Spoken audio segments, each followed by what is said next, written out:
આજે આપણે બનાવીશું ફણગાવેલા મગ, નાના દાણા મોટી તાકાત, સ્વાદ સાથે હેલ્થ પણ. તો ચાલો ફટાફટ બનાવી લઈએ. જય રણછોડ, હું પટેલ ભારતીસ કિચનમાં તમારું સ્વાગત કરું છું. તો આજે આપણે મગના વૈડા બનાવીશું. મગના વૈડાની સબ્જી બનાવવાની છે તો 8 કલાક આપણે મગને પહેલા પલાળી લઈશું. 3 ગ્લાસ પાણી ઉમેરવાનું છે.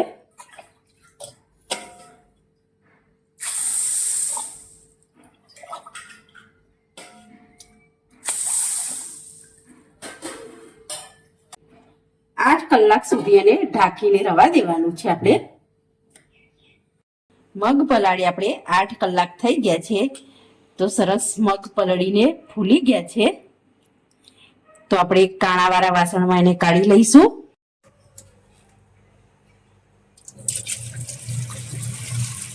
આ રીતે કાણાવાળા વાસણમાં કાઢી લઈશું. આપણે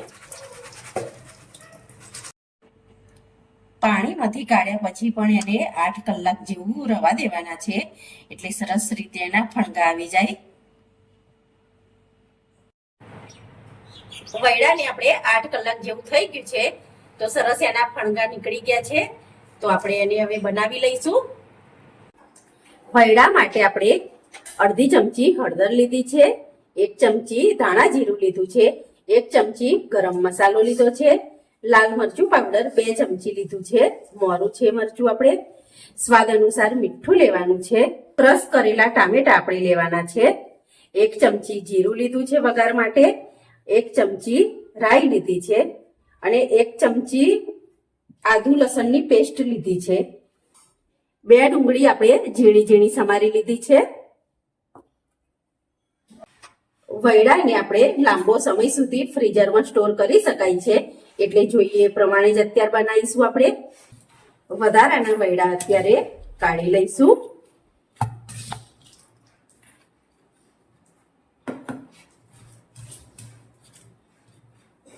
અત્યારે આટલા જ વૈડા આપણે બનાવવાના છે. વૈડા બનાવવા માટે આપણે 3 મોટા ચમચા જેટલું તેલ લઈ લીધું છે.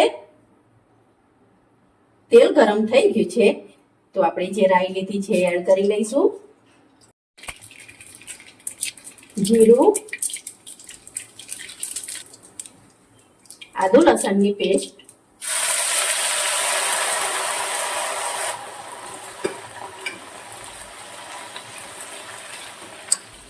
ડુંગળી,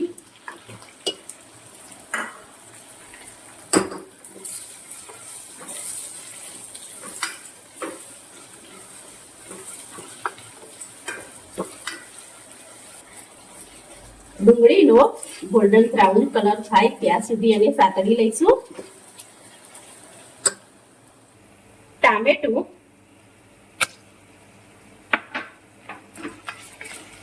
ટામેટાને સારી રીતે આપણે શેકાવા દઈશું.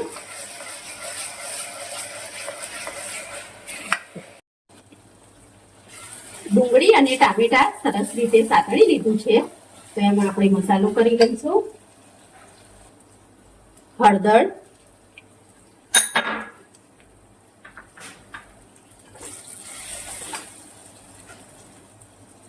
લાલ મરચું પાવડર, ધાણા જીરું પાવડર, ગરમ મસાલો,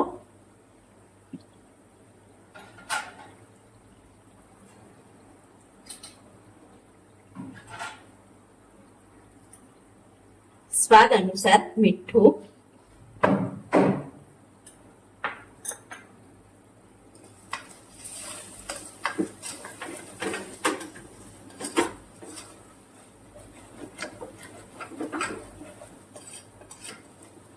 એક મિનિટ માટે મસાલાને આ રીતે શેકી લેવાનો છે. આપણે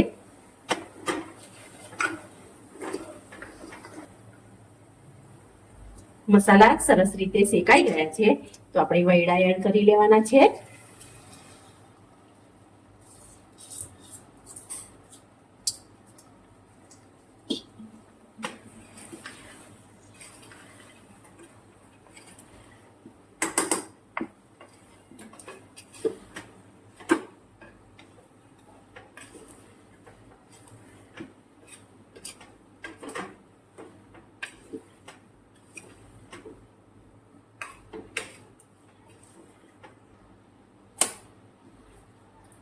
આવા 3 ગ્લાસ પાણી લેવાનું છે, એ એડ કરી લઈશું.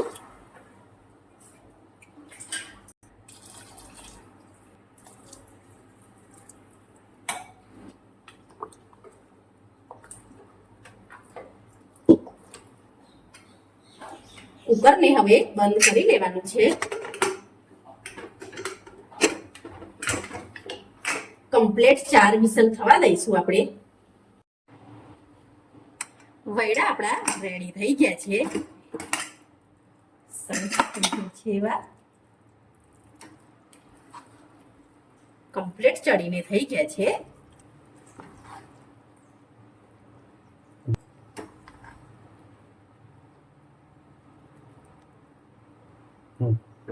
તો આપણે ધાણા એડ કરી લઈશું.